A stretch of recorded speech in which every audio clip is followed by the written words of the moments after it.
તો ચંડોળા તળાવના ડિમોલિશન મુદ્દે કોંગ્રેસે મુખ્યમંત્રી ભૂપેન્દ્ર પટેલ સાથે મુલાકાત કરી। શૈલેષ પરમાર સહિત કોંગ્રેસના નેતાઓએ સ્વર્ણિમ સંકુલ પહોંચ્યા અને મુખ્યમંત્રી સાથે મુલાકાત કરી છે। કોંગ્રેસે ચંડોળા તળાવમાં ડિમોલિશનની કામગીરીને યોગ્ય ગણાવી અને તેમનું સમર્થન કર્યું છે, જ્યારે વર્ષોથી ત્યાં રહેતા લોકો અને જેમના પાસે દસ્તાવેજી પુરાવા છે તેમના માટે વૈકલ્પિક વ્યવસ્થા કરવામાં આવે તેવી પણ કોંગ્રેસે માંગ કરી છે।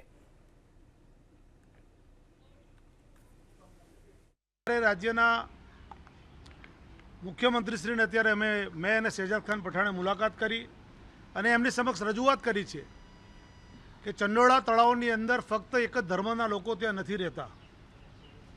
તમામ ધર્મના લોકો ચંડોળા તળાવમાં એ છેલ્લા 50 વર્ષથી રહે છે।